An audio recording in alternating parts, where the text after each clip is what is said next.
¿Alguna vez te has preguntado si una obra de arte ha podido ser tan disruptiva, tan poderosa, tan polémica como para causar una batalla campal en un teatro de lujo? Soy Esteban Alarcón y bienvenidos a Detrás del Pentagrama.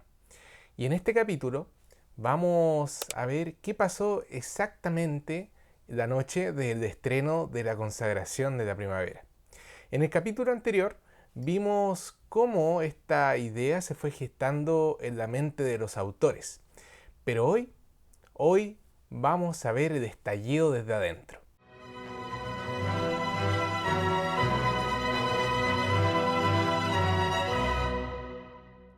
Retrocedamos al año 1913, el 29 de mayo, en un París caluroso que todavía cree que el arte puede sorprenderlo, pero no se imaginan hasta qué punto. Esa noche, el Teatro de los Campos Elíseos comienza a llenarse de un público bien variado. Llegan los aristócratas adinerados de siempre, artistas ya consagrados, críticos muy temidos y también estudiantes que compran las entradas más baratas para poder ver de cerca los ballets ruses. Entre los asistentes al estreno se encuentran hoy nombres que ya son historia: Ravel, Debussy, Alfredo Casella, entre otros. Todos saben que algo nuevo se va a presentar esa noche, a nivel musical. E incluso Debussy anteriormente ya se había juntado con Stravinsky para revisar la música. Entonces ya conocía más o menos de qué se trataba todo esto. El programa comienza con el ballet Las Sílfides, un ballet con música de Chopin. Aquí todo es elegante, reconocible, cómodo. El público escucha ya música familiar y también ve algo familiar, ya que se representa el ballet tal y como se espera. Durante el intermedio, cuando el público regresa a sus asientos, muchos comienzan a hojear el programa para saber qué vendrá después. Y ahí leen el argumento de la siguiente obra: La consagración de la primavera. Primer acto: la adoración de la tierra. Aquí se lee sobre flores, hierbas, alegría, bailes. Se ve algo bien interesante y armonioso. Segundo acto: el sacrificio. Aquí la gente comienza a leer Anochecer, un grupo de mujeres jóvenes y un sacrificio a Yarilo, el dios solar eslavo. Aquí ya no se leía tan familiar ni tan poco agradable, sino que había algo muy raro en esta obra. ¿Por qué se iba a representar un sacrificio humano en un ballet? Las luces se apagan y con el telón aún cerrado comienza la música.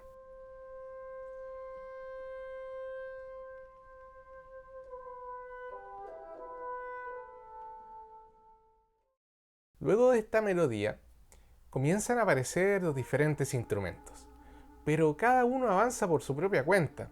Aquí se hace ver un cúmulo de sonidos como si fuera la naturaleza.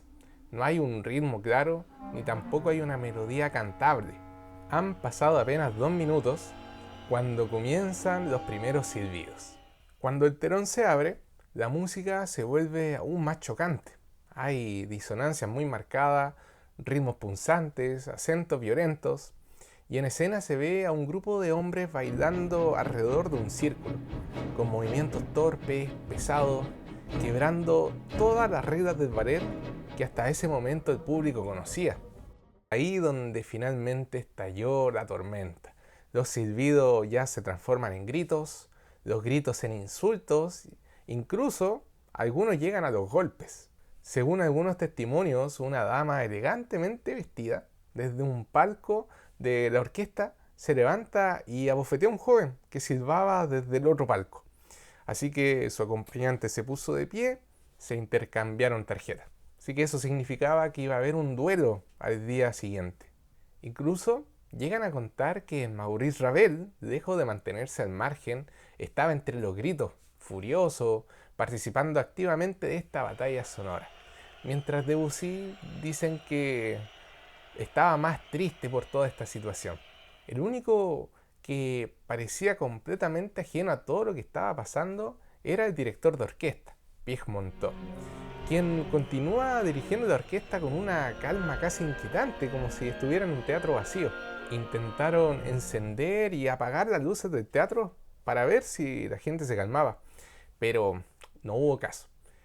Y los artistas ahí descubrieron que la gente, el público con dinero, que era su clientela habitual, llevaban silbatos en los bolsillos. En cierto momento, hasta el director del teatro tuvo que subir al escenario para intervenir y pedir calma a todo lo que estaba pasando. Al terminar el primer acto y comenzar la introducción del segundo, interpretada con el telón cerrado, se instala por un momento una atmósfera mucho más pacífica. Así que el público ya empieza a calmarse. Pero cuando el telón vuelve a subir, ya aparece este círculo de mujeres jóvenes representando el juego ritual en el que se elegía la sacrificada. El caos regresó con mucha más fuerza. Y desde la sala se escucharon burlas que quedaron para la historia y para los libros.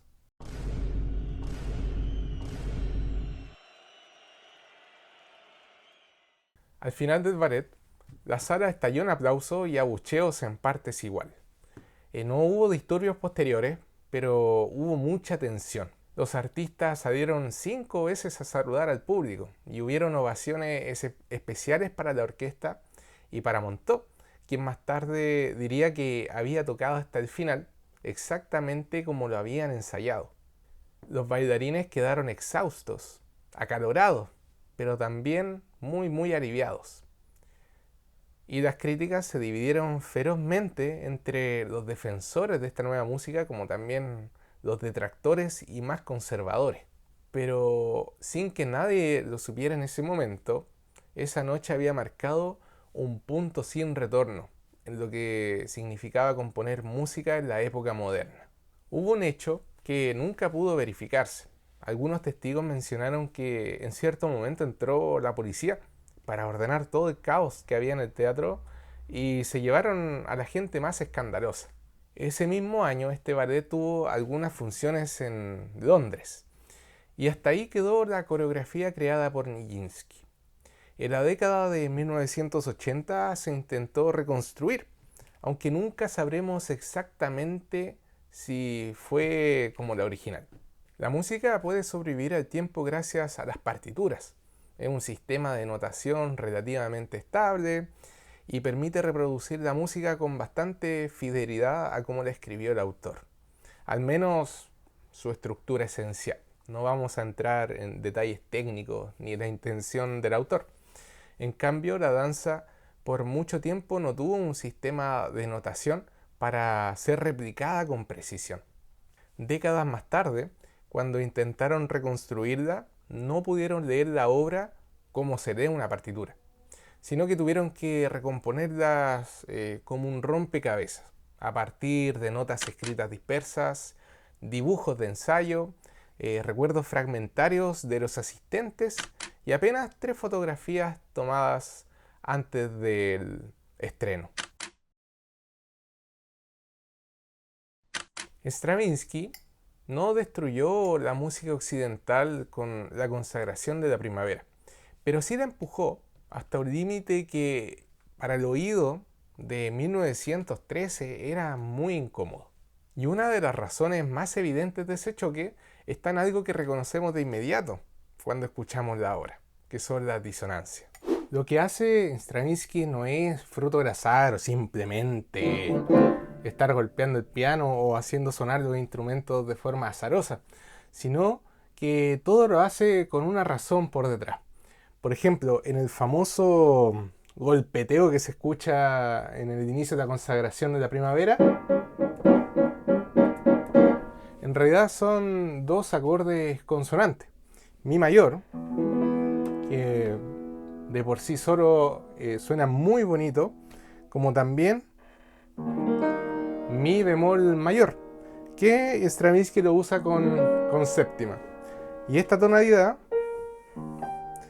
bien conocida, ya que Chopin compuso uno de sus nocturnos más conocidos en mi bemol mayor.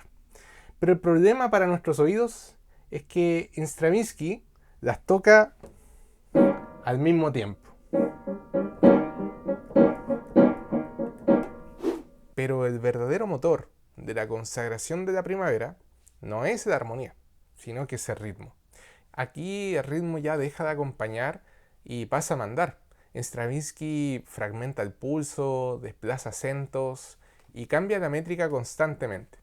Y construye patrones que se van encogiendo y estirando de forma impredecible. Y cuando creemos que aparece un momento de regularidad, de inmediato Stravinsky rompe esa regularidad. Y toda esta composición no es una forma de expresión personal, como se hacía antes con la música, por ejemplo en el romanticismo, que normalmente la música era para expresar emociones, sino que en Stravinsky aquí no intenta transmitir emociones personales. Lo que busca es algo muy distinto, trata de encarnar una fuerza más primitiva. Una música que no habla desde el individuo, sino que habla desde la tribu, que habla desde la tierra. La noche del 29 de mayo de 1913 convirtió a la consagración de la primavera en un mito inmediato. El escándalo fue ruidoso, fue violento, fue duradero, pero conviene decirlo con claridad porque no fue un rechazo definitivo a esta obra, sino que fue el primer síntoma de algo, de un tipo de música que para la época aún no se entendía. Menos de un año después, en abril de 1914, la obra volvió a presentarse en París, la misma ciudad donde se estrenó. Pero esta vez ocurrió algo muy distinto. La obra se interpreta sin coreografía, como una obra puramente orquestal. Y el resultado fue completamente distinto, porque ahora no hubo ruido, no hubo gritos, no hubo interrupciones, sino que el público escuchó en silencio. Y esta vez la obra sí fue recibida como un verdadero triunfo. Y ese momento marcó un punto de inflexión fundamental. Ahora la consagración de la primavera dejó de ser un ballet problemático y se convirtió en una obra autónoma de concierto, capaz de sostenerse únicamente con la fuerza de su música. Así que a partir de ahí, su destino histórico quedó sellado. Increíblemente, hoy resulta prácticamente imposible imaginar la música del siglo XX y XXI sin la consagración de la primavera, ya que, aunque ustedes no lo crean, está en todas partes, a veces de forma bien evidente, pero a veces casi invisible, aunque han sido pocos los compositores que se han atrevido a enfrentarla de forma directa. Uno de los primeros en hacerlo fue Edgar Varèse. Poco después del estreno de la consagración, Varèse llega a Nueva York en 1915 y comenzó a trabajar en una obra orquestal bien grande llamada Amerikis. Y desde los primeros compases, la relación con Stravinsky es difícil de ignorar, porque se escucha la misma esencia de la consagración de la primavera. Al igual que la obra de Stravinsky, Amerikis abre con una melodía sinuosa en la flauta y hace recordar de inmediato al famoso solo de fagot con el que se comienza la consagración de la primavera. No es una cita literal, pero sí hay un parentesco muy evidente. Por eso, Amerikis ha sido descrita muchas veces como la consagración de la primavera urbana. En lugar de rituales paganos y tierra primitiva, aquí se escuchan las sirenas de la ciudad de Nueva York, el chirrido de los trenes, estruendo del tráfico y otros tipos de ruidos representativos de una ciudad de la época moderna.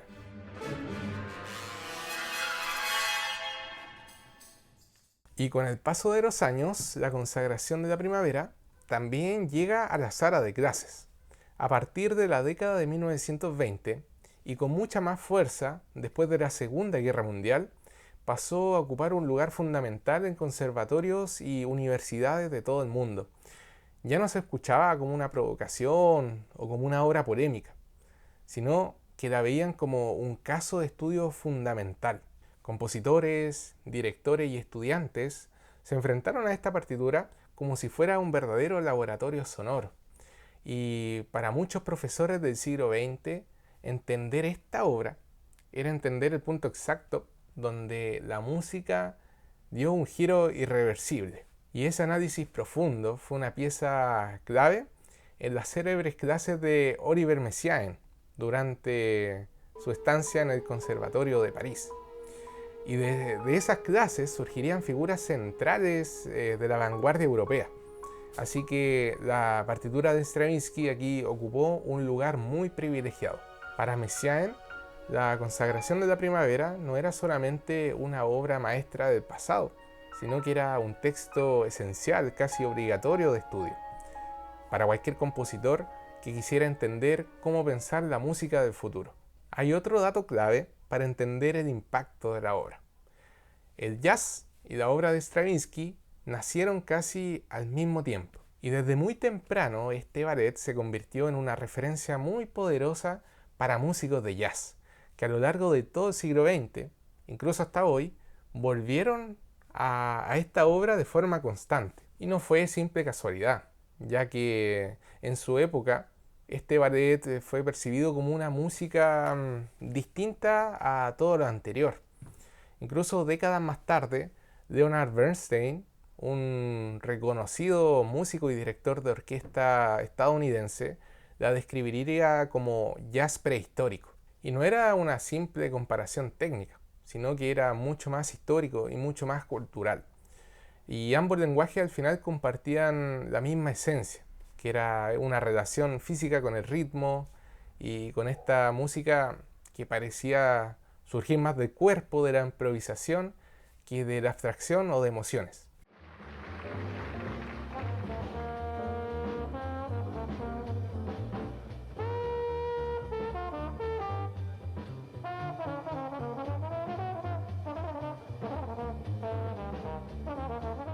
Así que con el tiempo, durante el siglo XX, fragmentos de la partitura fueron citados, transformados o absorbidos dentro del lenguaje de jazz.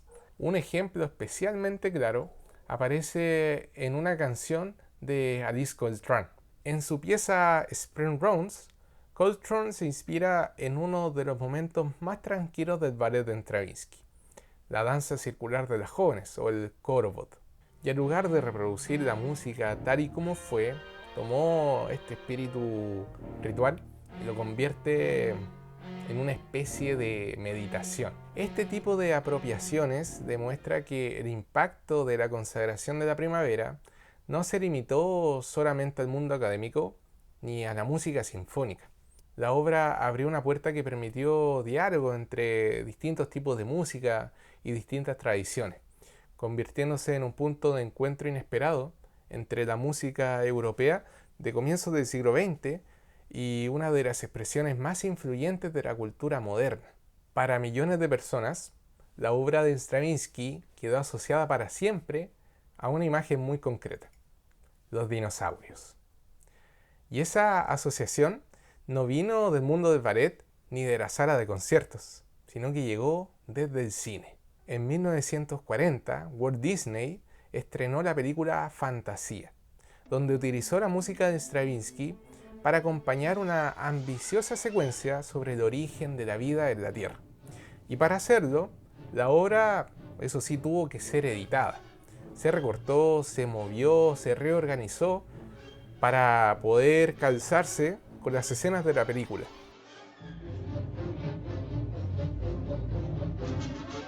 A Stravinsky aquello no le gustó mucho, pero lo cierto que aún mutilada la consagración de la primavera, la potencia de la música sobrevivió en la película. Y por supuesto, Stravinsky aceptó este acuerdo, no solamente por razones artísticas, sino que el uso de la obra le significó un acuerdo de $6.000, una suma nada mal para ese momento, ya que el compositor vivía en el extranjero y tenía ingresos inestables. Pero la película Fantasía fue solamente el comienzo, ya que con el paso de las décadas, la consagración se transformó en una especie de libro de consulta para los compositores de cine. No trataban de copiarla, pero sí trataban de aprender su idioma y su esencia, cómo construir tensión, cómo sugerir peligro, cómo usar la orquesta para generar alguna sensación física en el público. Y el legado cinematográfico de la consagración de la primavera alcanzó uno de sus puntos más visibles en la obra de John Williams, uno de los grandes arquitectos de la música de cine. Y aquí, como fan declarado de Star Wars, no puedo evitar detenerme por un momento. Escuchemos este fragmento del episodio 4 de la saga, cuando los droides deambulan solos por el desierto de Tatooine.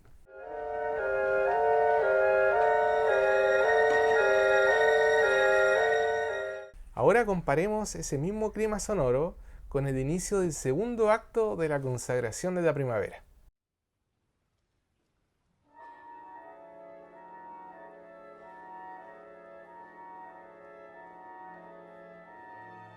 Es prácticamente lo mismo. Y este es solo un ejemplo, porque a lo largo de Star Wars, como también en otras bandas sonoras como Jurassic Park, John Williams vuelve una y otra vez a los diferentes recursos que dejó la consagración de la primavera. Más de un siglo después de aquella escandalosa noche en París, la consagración de la primavera sigue viva. Y no como una simple obra que quedó para la historia, sino que sigue remodelando la música como la conocemos hoy. Más de un siglo después del escandaloso estreno en París, la consagración de la primavera sigue viva. No como una simple reliquia del pasado, sino como una obra que nos permite a nosotros entender cómo la música fue cambiando en la época moderna. Gracias por acompañarme en este recorrido, donde pudimos conocer una de las obras más influyentes de la historia. Si te gustó, por supuesto, dale like, suscríbete si aún no lo has hecho y nos vemos en el siguiente episodio.